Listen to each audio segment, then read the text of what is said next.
사도행전 8장 26절로 28절까지 말씀 다 찾았으면 제가 대신해서 읽어드리도록 하겠습니다. 주의 천사가 빌립에게 말하여 이르되 일어나서 남쪽을 향해 가되 예루살렘에서 가자로 내려가는 길까지 가라 하였는데 그곳은 사막이니라. 그가 일어나 가는데 보라 에티오피아 사람 곧 에티오피아 사람들의 여왕 간다게 밑에서 그녀의 모든 국고를 맡아 큰 권세를 가진 내시가 경배하러 예루살렘에 왔다가 돌아가면서 자기 병거에 앉아 대언자 이사야의 글을 읽더라. 아멘. 예수님께서 승천하신 이후에 사마리아에 처음으로 복음이 전해졌죠. 바로 빌립을 통해서 그 일이 이루어졌습니다. 빌립은 사도 빌립이 아니라 바로 성도 빌립입니다. 오늘날 우리가 초대교회 집사라고도 일컫고 있는 그 빌립이에요. 성령과 믿음이 충만한 사람이라고 성경에서는 말해주고 있었죠. 그 빌립이 사마리아로 가서 사마리아 사람들에게 복음을 전했고 사마리아의 많은 사람들이 예수님을 믿고 침례를 받았다고 이제 성경에 나와 있습니다. 그 놀라운 일이 사마리아에서 일어난 거예요. 예수님이 승천 이후에 처음으로 유대인이 아닌 사마리아인들이 구원을 받고 침례를 받는 놀라운 역사가 일어났습니다. 지난 시간에도 말씀드렸지만 그 복음으로 말미암아서 수백 년 동안 유대인들과 사마리아인들 사이를 갈라놓았던 벽이 무너지게 되었어요. 이제 유대인들도 사마리아인들이 복음을 듣고 복음을 믿고 예수님을 믿을 수 있구나라는 것을 알게 되었고요. 그들이 같은 믿음 안에서 한 형제요, 한 자매가 될 수 있다는 것을 알게 되었어요. 그래서 이제 그때부터 본격적으로 많은 유대인들이 사마리아 사람들에게 또 사마리아 지역에서 복음을 전하죠.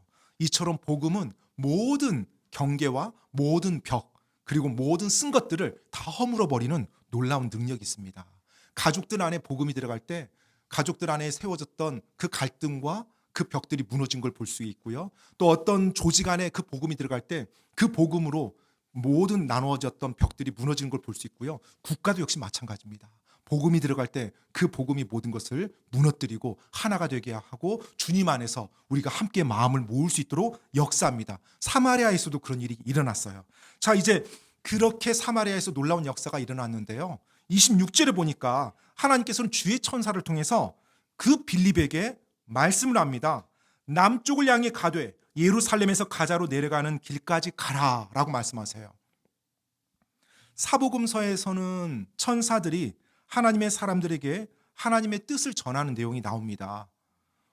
가브리엘 천사도 등장되고요. 그리고 또 히브리서에 보면 사도 바울이 이렇게 기록했어요. 구원의 상속자가 될 자들을 위해 섬기라고 보내어진 섬기는 영이 바로 천사라고요. 어떤 모양으로 구체적으로 이 메시지가 전달되는지는 모르겠지만 성경에서는 하나님께서 주의 천사를 통해서 빌립에게 말했다고 합니다. 바로 예루살렘에서 가자로 내려가는 길까지 가라고요. 예루살렘에서 가자까지 가는 그 길은 약 한 70에서 80km가 되는 길이에요. 그리고 사마리아에서는 약 한 100km 정도가 되는 길입니다. 그러니까 사마리아에서는 더 멀죠. 잠깐만 여러분께 간단하게 지도를 좀 말씀드리면 여러분 입장에서 제가 한번 그려보겠습니다. 지중해를 한번 생각해보세요. 지중해가 이렇게 있어요. 지중해가 있습니다. 지중해 있으면 지중해 옆쪽으로 이제 유다 지역이 있습니다. 유다 지역. 그리고 유다 지역 위에 사마리아 지역이 있고요. 사마리아 지역 위에 갈릴리 지역이 있어요. 알겠죠? 유다, 사마리아, 갈릴리. 유다 지역에 있는 도시가 예루살렘이에요.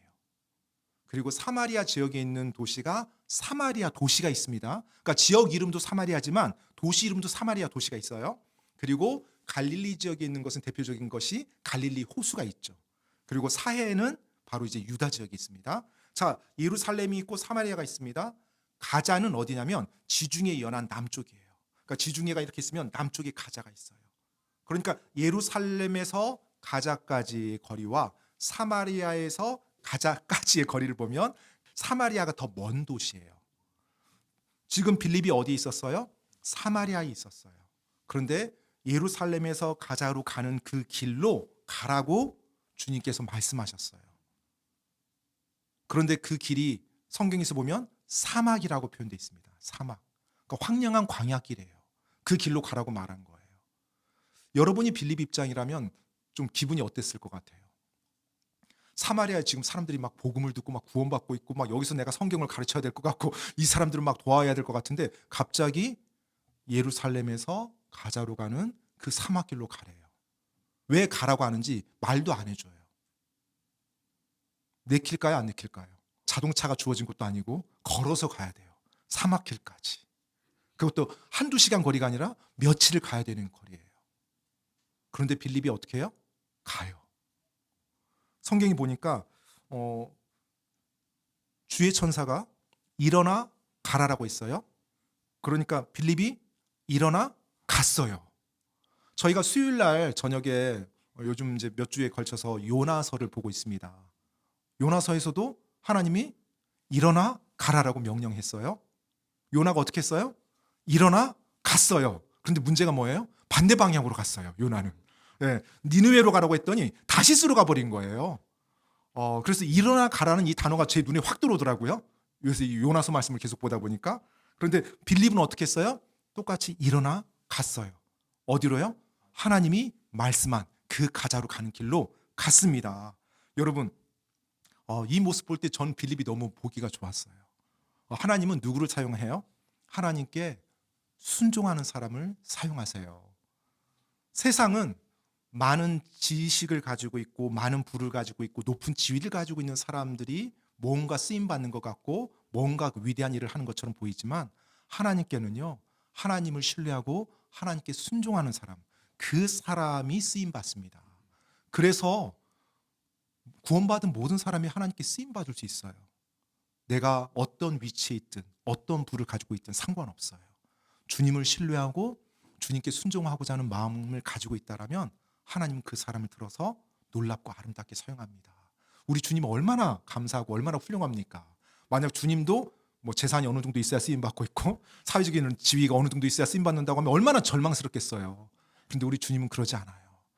정말 어린아이와 같이 순전한 마음으로 내가 주님 사랑합니다, 주님 순종합니다 하면 기꺼이 그 사람을 주님께서 사용하십니다. 빌립이 그런 순종의 아름다운 모습을 우리에게 보여주고 있어요. 자, 그렇게 이제 가자로 가는 길로 빌립이 열심히 갔습니다. 갔는데 병거의 무리를 보게 되는 거예요. 성경에서는 그 병거가 이디오피아 여왕 간다게 밑에서 모든 국고를 맡아 큰 권세를 가진 내시가 타고 있는 병거라고 말해주고 있습니다. 성경에서는 미리 말해줬지만 아마 빌립은 멀리서 그 병거를 보았을 때 그 병거가 누구의 병거인지는 몰랐을 거예요. 그런데 지금 에티오피아 내시라고 했단 말이에요. 그럼 에티오피아는 어디에 있어요? 아프리카 지역이거든요. 그래서 아마 이 사람은 흑인이었을 거예요. 그러니까 겉모습은 이 유대인들과 달랐을 것입니다. 그리고 그 흑인이고 또 하나 이 사람이 병거를 타고 갔으면 혼자서 여행했을까요? 여러 사람이 같이 여행했을까요? 여러 사람이 같이 여행했겠죠. 병거에 앉아서 책을 읽고 있었다고 했거든요. 그러면 병거는 누가 몰아줘야 될 거 아닙니까? 그러면 병거를 모는 사람도 있었을 거고 또 에티오피아라고 하면 예루살렘까지 약 한 어디에 사냐에 따라서 좀 달라지긴 하겠지만 평균으로 잡으면 한 1,500km 정도 돼요. 그럼 여러분 이 당시에 1,500km를 병거를 가지고 이동한다고 생각해 보세요. 혼자서? 아니죠. 그동안 먹을 수 있는 음식과 또 여러 가지 많은 것들을 가지고 그 수행원들을 거느리고 아마 이동을 했을 거예요. 그렇게 예루살렘까지 경배하러 왔다가 예루살렘에서 경배를 마치고 다시 에티오피아로 내려가는 그 넷이었던 것입니다. 안전과 아마 여행의 편의를 위해서 많은 수행원들을 이 넷이는 거느리고 다녔을 거예요. 왜냐하면 에티오피아에서 큰 권세를 가진 사람이니까요. 빌립이 멀리서 보니까 보통 자기와 같은 평범한 신분은 아니라는 거 알았을 거예요. 그리고 자기 나라 사람도 아니라는 거 알았을 거예요. 그 피부색으로.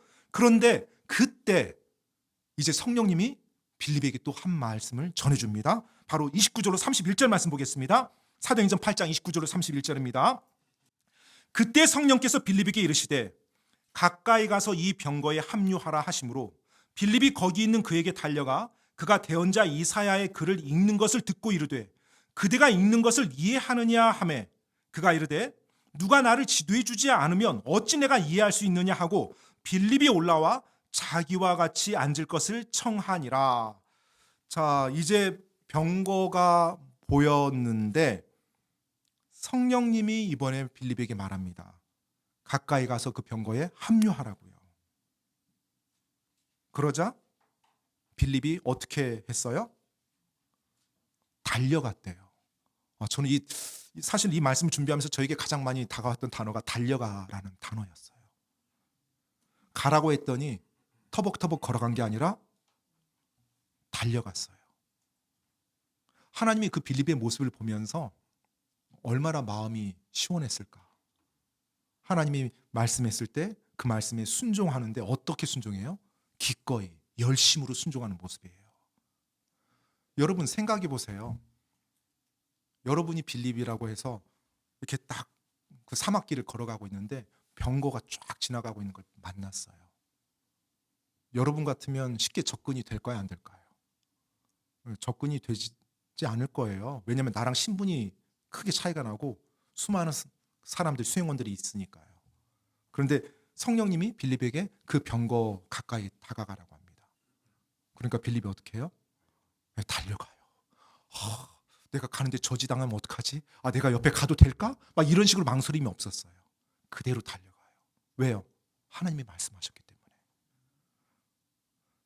사막의 길로 가라고 했을 때도 빌립은 사마리아에서 짜증내거나 망설이지 않고 바로 출발했어요.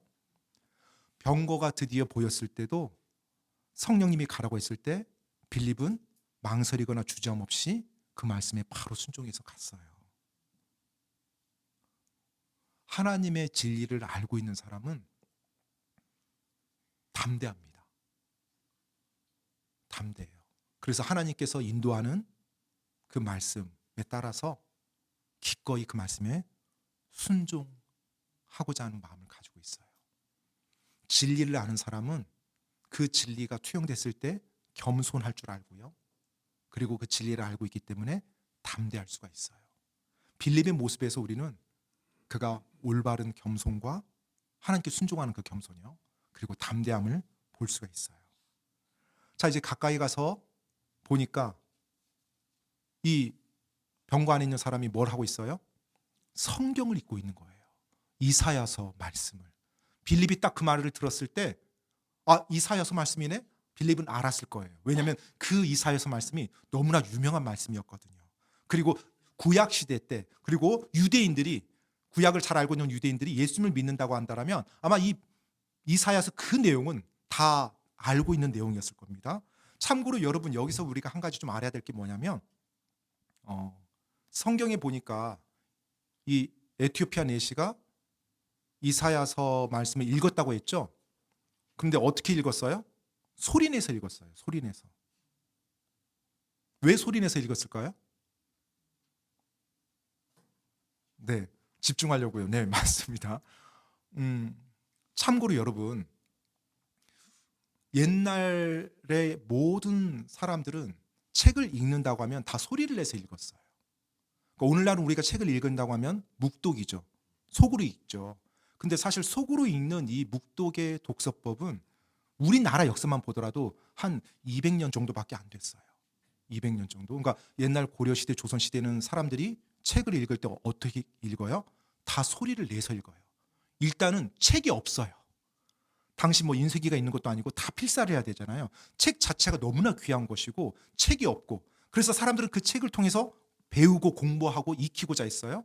그렇기 때문에 보통 그 책을 익힌다고 할 때는 항상 소리내서 읽었고 소리내서 읽는 소리를 옆 사람들도 귀동냥할 수가 있었어요. 그러니 오늘날 우리는 책을 읽는다고 하면 조용히 속으로 읽으면 되지, 혼자 읽으면 되지, 왜 소리를 낼까? 이렇게 이해가 안 될 수 있지만 기억하십시오. 지난 수천 년 동안 이 지구상에 책은 굉장히 귀한 거였습니다. 오늘날처럼 이렇게 흔한 게 아니었어요. 그리고 책을 읽는다고 하면 당연하게 소리내서 읽는 것이 그들의 독서법이었지 묵독이라는 게 거의 없었어요. 묵독으로 읽으면 오히려 사람들이 이상하게 쳐다봤다고 해요. 실제 고대 문서에 보면 묵독하는 걸 보고 깜짝 놀랐다는 말이 그런 기록이 남아있어요. 그래서 책을 읽는 거 2000년 전에 이 당시도 소리를 내서 읽었다는 거. 그리고 그가 읽었던 게 뭘 읽었어요? 성경 이사야서 말씀을 읽었어요. 그러면 에티오피아 내시가 뭘 가지고 있었다는 거예요? 구약 이사야서의 필사본을 가지고 있었다는 거예요. 바로 병거 안에. 그럼 이 사람이 대단한 사람이죠. 그렇죠. 필사본 보통 사람이 쉽게 구할 수 있는 게 아니거든요. 엄청난 돈을 가지고 있었거나 엄청난 지위 있어서 그 필사본을 가지고 있었다는 거예요.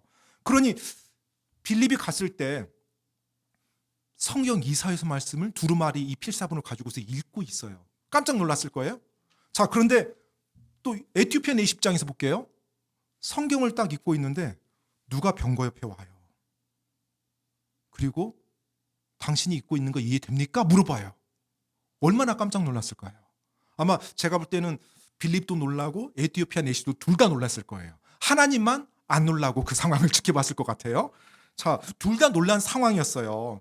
그런데 여러분, 이 부분에서 그 에티오피아 내시를 잠깐만 한번 우리가 생각해 봤으면 좋겠어요. 에티오피아 내시가 지금 이 상황에서 예수님을 믿고 구원을 받았습니까? 안 받았습니까? 구원받지 못한 상태였어요. 그런데 이 에티오피아 내시가 에티오피아에서 당시 그 먼 거리를 이동해서 예루살렘까지 와서 경배를 할 정도라면 신실한 유대교 신자라는 건 알 수 있죠. 그렇죠? 그리고 자기가 이 이사야서 필사본까지 가지고 있을 정도면 하나님의 말씀에 대해서 굉장히 진실되고 배우고자 하는 진실된 사람이었다는 걸 우리가 알 수 있어요. 그리고 모르긴 몰라도 아마 성경에 대한 지식도 많았을 겁니다. 하나님의 말씀을 이렇게 가지고 있을 정도가 됐으니까. 그리고 굉장히 하나님을 경배하는 데 있어서 열심이었던 사람이라는 것도 우리가 알 수가 있고요. 그런데 그의 마음속에 만족이 있었을까요? 없었을까요? 없었죠. 종교 생활이었거든요. 하나님이 계시다는 것은 인정. 그런데 이렇게 경배하는 게 맞아? 그리고 예루살렘 가서 경배하라고 구약에 나와 있으니까, 성경에 나와 있으니까 하는데 그렇게 해도 뭔가 해결되지 않는 그것. 그리고 이사야서 말씀을 읽는데 이해가 안 돼요. 하나님의 말씀을 읽어도 이해가 안 돼요. 얼마나 속이 답답했을까요? 그런데 하나님을 진짜로 올바르게 믿고자 하는 진정성을 가지고 있어요. 바로 이 사람이 에티오피아 내시였어요. 저는 에티오피아 내시가 예루살렘에서 경배하면서 하나님께 많이 구했을 것 같아요. 하나님 진리를 알게 해주십시오. 하나님을 제가 올바르게 알게 해주십시오. 하나님 앞에 와서 경배하고 예루살렘에서 경배를 했지만 아마 그런 간절한 마음이 있었을 것 같아요. 왜 제가 그렇게 생각하냐면 에티오피아 내시가 예루살렘에서 가자로 떠날 때 하나님이 어떻게 하셨어요? 사마리아에 있는 빌립을 그 길로 보냈잖아요. 그렇죠. 그러면 누가 먼저 출발해야 될까요? 빌립이 먼저 출발해야 되겠죠. 왜? 거리가 더 머니까 또 걸어가야 되고요. 그러면 빌립이 먼저 출발해야 되는데 하나님이 빌립을 보낼 때 에티오피아 내시는 어디에 있어요? 예루살렘, 아직 예루살렘에 있는 거예요. 아직 에티오피아로 돌아가려고 떠나지도 않았을 때 하나님은 빌립을 보낸 거예요. 왜요? 아마 예루살렘에서 이 에티오피아 내시가 굉장히 갈급했던 것 같아요. 그리고 하나님께 간구했던 것 같아요. 하나님 보여주십시오. 우리 하나님 정말 너무나 놀라운 분 아닙니까? 우리가 섬기는 하나님이 그런 하나님이에요.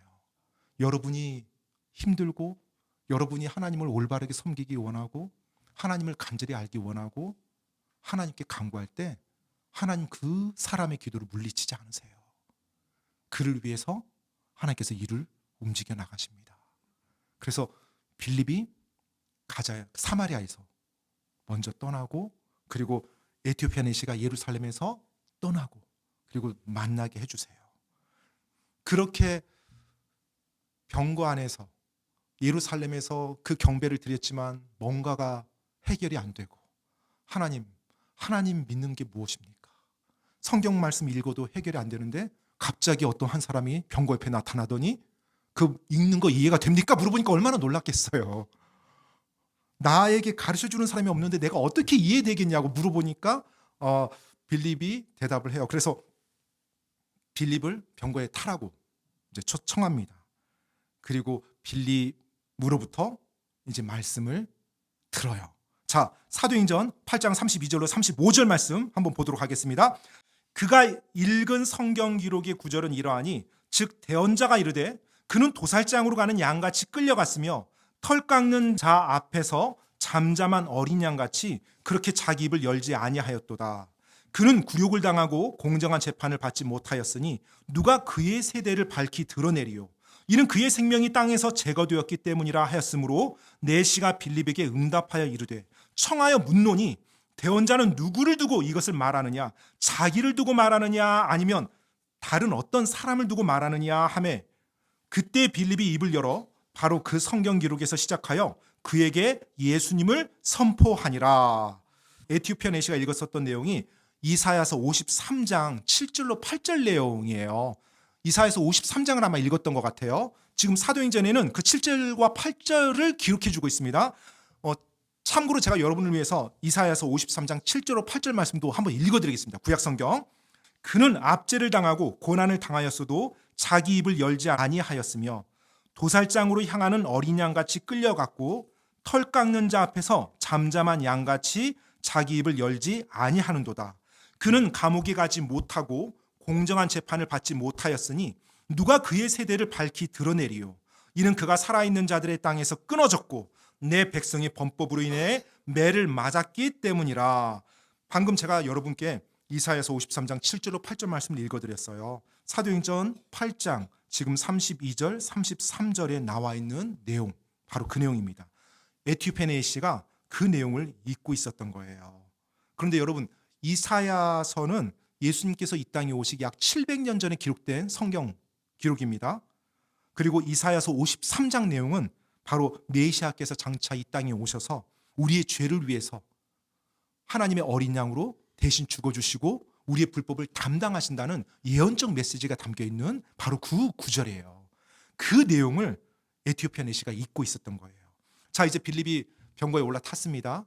성경에서 보니까 그 성경 기록에서 시작해서 내시에게 빌립이 예수님을 선포했다고 말하고 있어요. 그러면 이사야서 53장 그 내용에서부터 시작해서 빌립이 예수님을 전한 거예요. 어떻게 전했을까요? 구약 성경의 내용을 인용해서요. 왜요? 당시는 구약 성경밖에 없었으니까요. 구약 성경을 통해서 사도들이 유대인들에게 전했던 것처럼 또 빌립이 사마리아인들에게 전했던 것처럼 구약에 예언된 그 메시아가 바로 예수님이시다. 그분께서 예전에 여러 해 전에 십자가에 달려 못 박혀 죽으셨다. 성경의 이 모든 예언이 다 성취됐다라고 말하면서 구약의 모든 것들을, 예수님에 대한 것들을 가지고 설명했을 것입니다. 참고로 여러분, 예수님께서는 살아계셨을 때도 구약 성경이 바로 예수님에 대해서 증언하는 것이라고 제자들에게 정확히 말씀해 줬습니다. 우리는 때때로 신약만 예수님에 대한 거고 구약은 뭐 이스라엘 역사라고 하는데 아니에요. 구약도 그 안에 예수님에 대해서 우리에게 말씀해 주고 있고 우리에게 선포해 주고 있습니다. 펴줄 필요 없는데 요한복음 5장 39절에 보면 이렇게 나와 있습니다. 성경 기록들을 탐구하라. 너희가 그것들 안에서 영원한 생명을 얻는 줄로 생각하는데 그것들은 나에 대하여 증언하는 것들이니라. 예수님께서 하신 말씀이에요. 예수님이 성경 기록들을 탐구하래요. 예수님이 말씀한 성경 기록들은 신약이 아닙니다. 구약이에요. 예수님이 말씀할 당시에는 신약 성경이 기록되지 않았어요. 즉 구약 성경을 탐구하라는 거예요. 그런데 왜 탐구해요? 그 안에 기록된 것이 누구에 대해 증언한다고 말하고 있어요? 예수님 자신에 대해 증언하고 있다고 말하고 있어요. 그리고 실제로 예수님께서 부활하셨죠. 부활하셔서 엠마오로 가는 두 제자에게 나타나서 구약 성경 기록을 가지고서 예수님에 대한 것을 설명해 줬어요. 그리고 나서 그 이후에 또 제자들에게 예수님이 부활한 몸을 입고 나타나셨죠. 그들에게도 예수님이 또다시 구약 성경 기록을 가지고 예수님이 고난당하시고 죽으시고 부활하신다는 거, 이걸 다시 한번 설명해 드렸어요. 펴실 필요는 없는데 누가복음 제가 한 구절만 읽어드리겠습니다. 24장 44절로 45절 말씀이에요. 또 그분께서 그들에게 이르시되 이 말들 곧 모세의 율법과 대언자들의 글과 시편에 나에 관하여 기록된 모든 것이 반드시 성취되어야 하리라 하는 말들이 내가 여전히 너희와 함께 있었을 때 너희에게 한 말들이니라 하시고 그때 그들의 이해력을 넓혀주사 그들이 성경 기록들을 이해하게 하시며 아멘. 여기서 언급된 성경 기록들도 구약 성경입니다.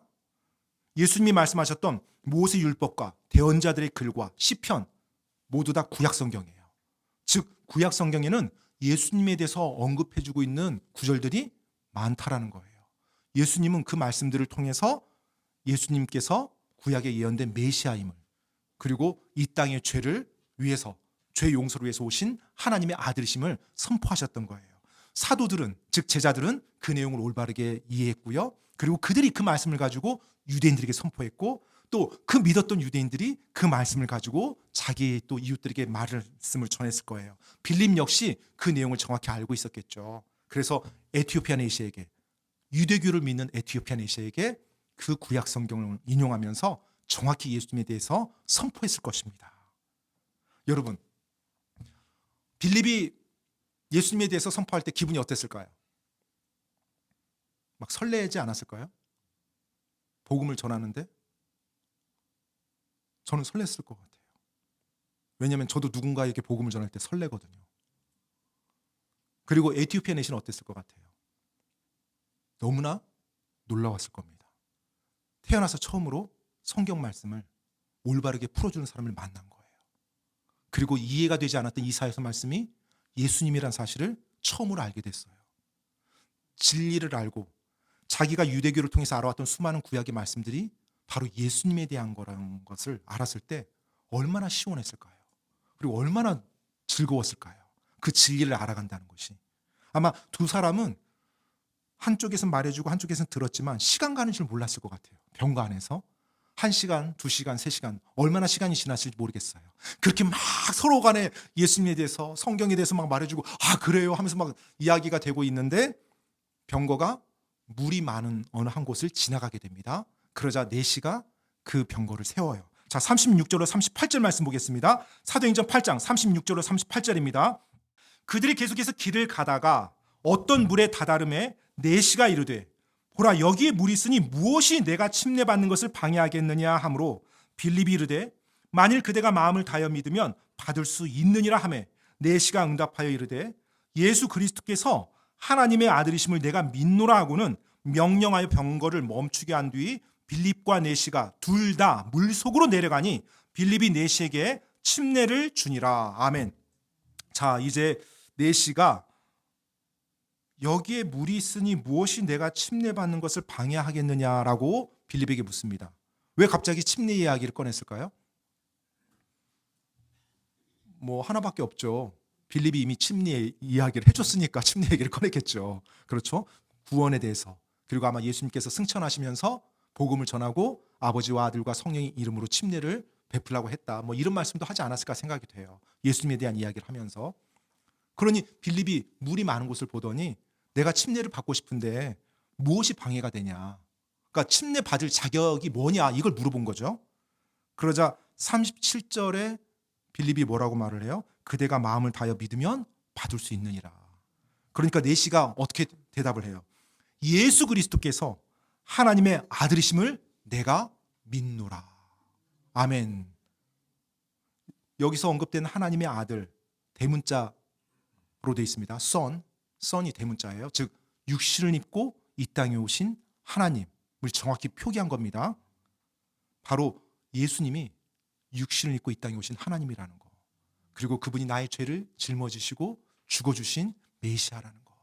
그 예수님을 제가 이 시간 믿습니다라고 내시가 고백한 거예요. 이 37절 한 구절 안에서 너무나 놀라운 침례에 대한 것을 우리가 볼 수가 있어요. 첫 번째 침례는 누가 받아요? 예수님을 자신의 구원자로 영접한 사람이 받는 거예요. 교회 나오고 나서 몇 개월 지나고 신앙생활 한 다음에 받는 게 아니고요. 또 뭐 10주 과정 성경 공부 코스 끝나고 받는 게 아니고요. 예수님을 자신의 구원자로 영접한 사람이면 누구나 다 받을 수 있어요. 그리고 침례는 어떻게 받아요? 또 이 한 구절에서 우리가 볼 수 있는 것이 물속에 내려가서 받아요. 물속에 내려가서 물 뿌리는 게 아니라 물속에 내려가서 완전히 잠겨요. 침례라는 것은 내가 예수님과 함께 죽었다가 예수님과 함께 묻히고 예수님과 다시 부활하는 것을 보여주고 있어요. 그래서 내가 이제 새로운 사람으로 생명의 새로운 가운데 살 수 있다라는 그 간증을 하는 거예요. 바로 그것이 침례고 그 침례 의식을 그래서 예수님께서 말씀해 주신 거예요. 예수님께서 하늘에 승천하시면서 지상 명령으로 주신 것 중에 이 침례가 들어가 있습니다. 우리는 침례는 받아도 되고 안 받아도 되고 또 침례는 편의대로 방법을 바꿔도 되고 아니에요. 성경 어디에도 그런 거 없어요. 그래서 그 침례를 우리가 그렇게 귀하게 여기고 따르는 것입니다.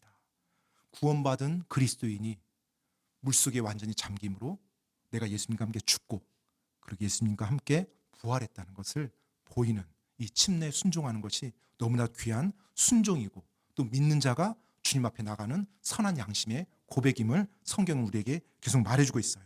참고로 이 37절이 예전에 저희가 보았던 개역 성경에는 빠져 있습니다.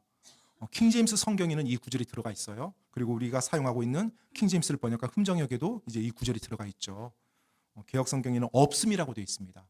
제가 오늘은 뭐 성경 이야기를 하지는 않겠습니다. 예전에 이제 오후 예배 때 제가 몇 주에 걸쳐서 이 성경 이야기도 말씀드렸지만 상식적으로만 한번 생각해 볼게요. 하나님의 말씀이 영원히 지속된다고 하나님이 말씀해 줬어요? 안 해줬어요? 해 주셨어요. 마태복음 24장 그 35절에 보면 하늘과 땅은 없어지겠으나 내 말들은 없어지지 아니하리라라고 말씀했거든요. 그런데 하늘과 땅이 없어졌어요? 안 없어졌죠. 그런데 이 지금 사도행전 8장 37절은 없음이라고 되어 있거든요. 어떤 성경에는. 그럼 말이 돼야 안 돼요? 안 되죠. 없음이라고 되어 있는 그 성경도 마태복음 방금 읽었던 24장 35절은 또 있어요. 하늘과 땅은 없어지겠으나 내 말들은 없어지지 아니하리라. 일단 지극히 상식적인 것만 제가 말씀드립니다. 그래서 여러분 올바른 성경이 우리가 올바른 교리를 세워나가는데 굉장히 중요합니다. 이 말씀이 없음으로 말미암아서 사실은 중세 때 카톨릭에서는 침례로 구원받는다는 교리도 만들어요. 침례로 구원받는다. 그런 것들. 참고로 여러분 킹제임스 성경은 영어로 된 가장 전통적인 성경입니다. 그리고 여러분이 알고 있는 훌륭한 목사님들 미국의 또 영국의 스펄전 목사님이나 무디 목사님 그분들이 사용했던 성경이 다 킹제임스 영어 성경이에요. 그래서 우리는 그걸 번역한 지금 흠정역을 보고 있습니다. 자, 이제 사도행전 8장 39절로 40절 말씀 이제 넘어가겠습니다. 그들이 물속에서 나와 올라올 때 주의 영께서 빌립을 채워 가심으로 내시는 그를 더 이상 보지 못하고 기뻐하며 자기 길로 갔으나 빌립은 아소도에서 발견되었더라. 그가 지나가면서 모든 도시들에서 선포하고 마침내 가이사라에 다다르니라. 자, 이제 둘이서 물속에 내려갔습니다. 그리고 침례를 받았어요. 그런데 침례를 받고 물속에서 나오니까 어떻게 됐어요? 주의 영께서 빌립을 채워 가신 거예요. 내시가 당황했을까요? 당황하지 않았을까요? 굉장히 당황했을 것 같아요. 마치 꿈을 꾸고 있는 느낌이 들지 않았을까? 갑자기 병거 옆에 어느 한 사람이 나타나더니 뭐 읽는 거 이해되냐고 묻지를 않나. 병거에 타서 쫙 몇 시간 동안 설명해주고 침례를 받았는데 갑자기 사라졌어요. 아마 천사를 보지 않았나 이런 생각이 들지 않았을까 생각이 되는데 여하튼 간에 빌립이 사라졌다 할지라도 내시는 어땠어요? 기뻐했어요. 왜요? 이제 예수님을 믿었거든요. 그동안 종교 활동을 했던 이 내시가 참 진리가 무엇인지를 알고 그 예수님을 믿고 이제 알게 된 거예요. 구약 성경의 많은 내용들이 이해가 되지 않았어요. 하지만 이제 그 예수님을 믿고 나서 구약의 그 많은 내용들이 이해가 되는 거예요. 그리고 그 구약에서 말하고 있었던 메시아가 예수님이란 이 사실, 그 진리가 그로 하여금 얼마나 자유케 했을지, 그리고 그 진리를 알고서 이제 자기 국가로, 자기 조국으로 돌아가잖아요. 많은 사람들, 유대교를 믿고 있었던 사람들, 또 자기 이웃들에게 그 예수님을 전했을 거예요. 여러분,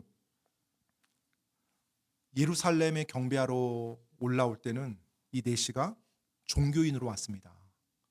하지만 다시 예루살렘에서 에티오피아로 돌아갈 때는 거듭난 하나님의 자녀로 돌아가요. 얼마나 아름다운 모습입니까? 그게 어떻게 가능해요? 복음으로 인해서 가능하고요. 복음을 전하는 자의 발걸음으로 인해서 가능해요. 저는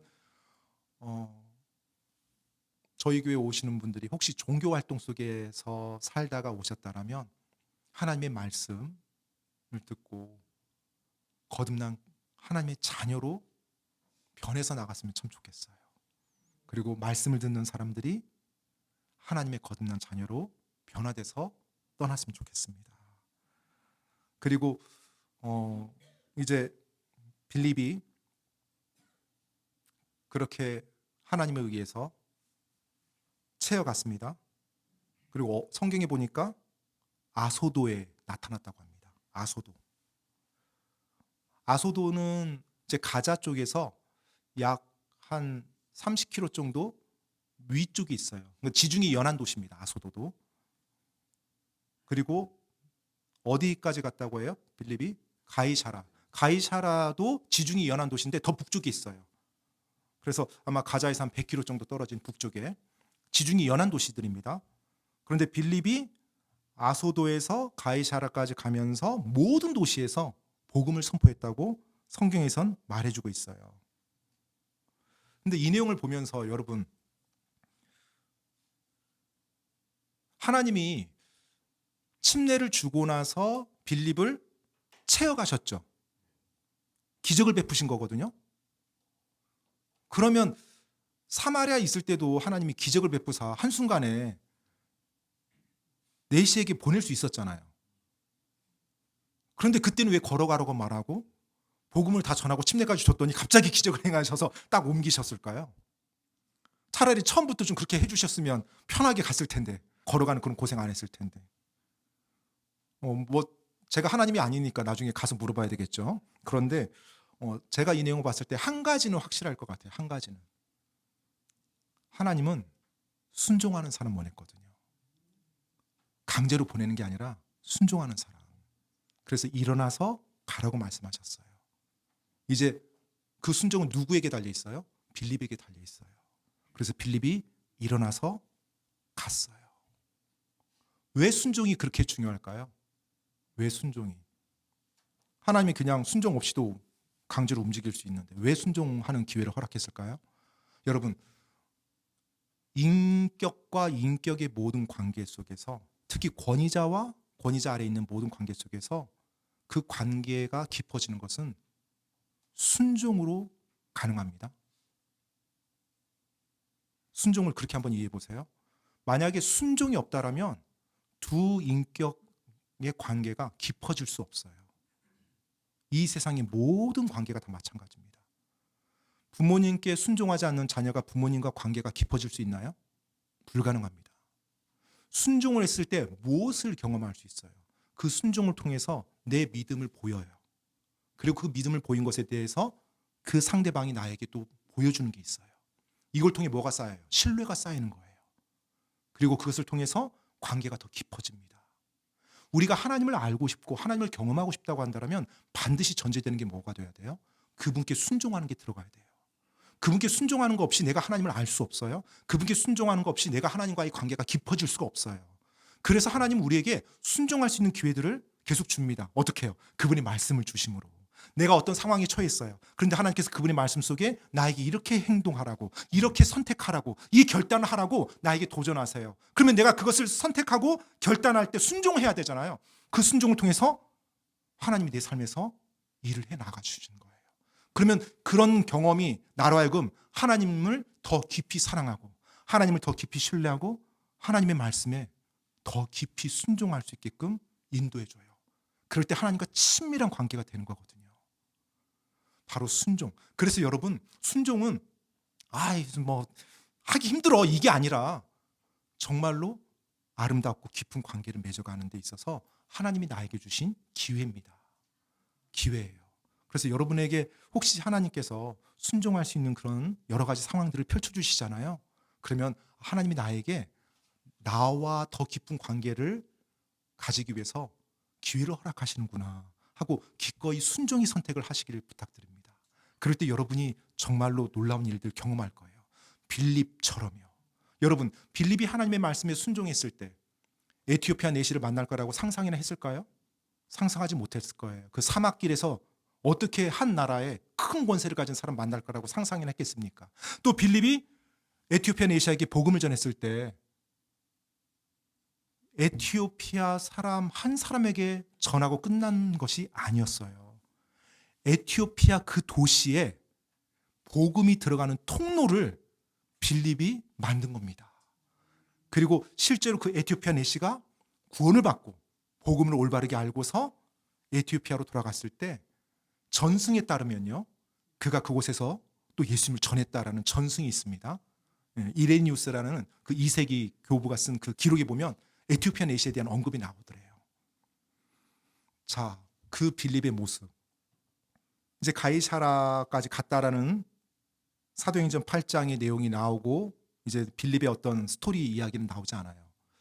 빌립이 믿음 가운데 잘 살았을까요? 못 살았을까요? 잘 살았으면 좋겠죠. 저도 그런 마음이 간절해요. 간절한데 하나님께서 너무나 감사하게도 은혜를 베푸사 그 빌립의 모습을 잠깐 딱 보여주셨어요. 어디에서 보여주셨냐면 사도행전 21장 8절에 보면 유일하게 사도행전 이제 8장 이후로 딱 한 번 빌립의 이름이 언급이 돼요. 사도행전 21장 8절 말씀 한번 보겠습니다. 다음 날 바울의 일행인 우리가 떠나서 가이사라에 이르러 그 7사람 중 하나인 복음 전도자 빌립의 집에 들어가 그와 함께 머물렀는데, 아멘. 자, 여기 빌립의 이름이 딱 한 번 등장합니다. 그런데 사도행전은 누가 기록했어요? 누가가 기록했죠. 누가가 기록했어요. 누가가 이 사도행전 8장의 에티오피아 내시 이야기를 기록했어요. 그러면 누가는 그 이야기를 어디서 들었을까요? 빌립을 만났으면 가장 확실했겠죠. 왜냐하면 빌립 외에는 아무도 없었으니까요. 사도들도 없었어요. 그 자리에는. 빌립 혼자만 알고 있는 사건이에요. 그런데 사도행전 21장 8절에 보니까 바울의 일행인 우리가라고 돼 있죠. 그럼 우리라고 말하면 여기에 기록자가 포함돼요? 포함되지 않아요? 포함되죠. 그러면 그 기록자가 누가죠. 그럼 누가와 바울 그 일행이 누구를 만났어요? 가이사라에서 빌립을 만난 거예요. 그 집에 들어가서 며칠을 머문 거예요.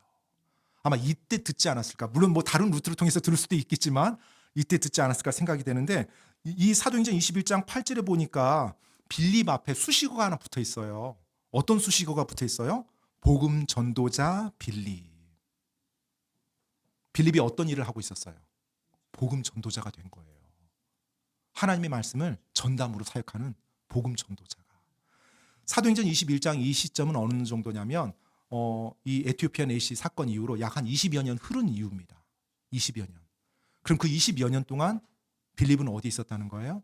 가이사라에서 복음 전도자로 하나님 말씀을 선포하고 예수님을 전하는 삶을 살아왔다는 거예요. 그래서 바울도 만나요. 바울도. 같은 믿음 안의 형제로.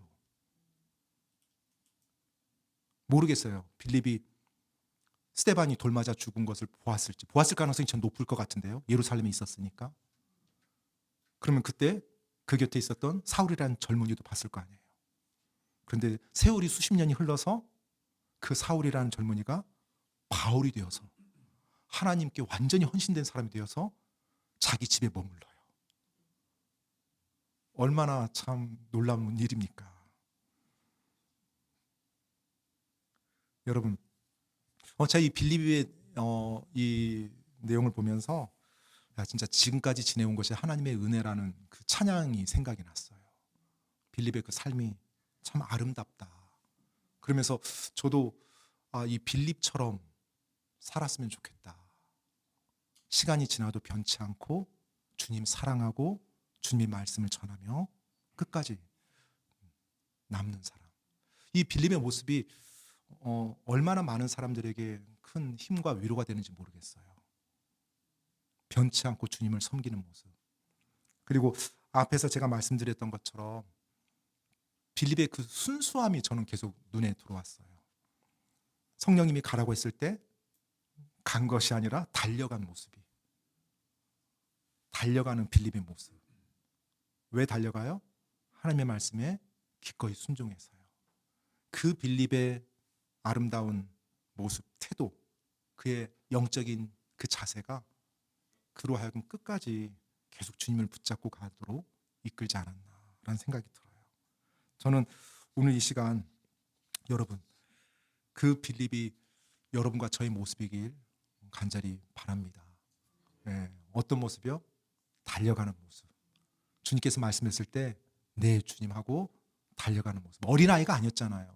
그런데 어린아이와 같이 그 순수한 모습, 그리고 하나님이 말씀하면 네라고 대답하고 기꺼이 순종하는 그 모습. 하나님 아버지 입장에서 얼마나 그 빌립이 사랑스러웠겠습니까? 저는 2000년이 지난 지금 이 시간이지만 하나님이 우리를 바라볼 때 그 빌립을 보았을 때 그 느낌이 있었으면 좋겠어요. 얼마나 사랑스러운지 저 자녀가. 왜요? 기꺼이 달려가면서 순종하는 그 모습이요. 하나님이 말씀할 때 네 하고 기꺼이 달려가는 그 모습이요.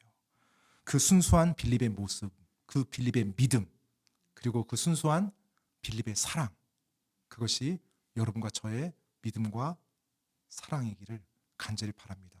여러분 한번 머릿속에 한번 그려보세요. 누구를요? 달려가는 빌립이요. 그 달려가는 빌립의 모습에 여러분 한번 대입해 보세요. 달려가는 나 자신. 무엇 때문에? 주님이 말씀할 때 네 주님 하면서 순수하게 달려가는 그 나 자신의 모습. 그런 모습으로 이 땅을 살아가기를 원합니다. 기도하고 마치겠습니다.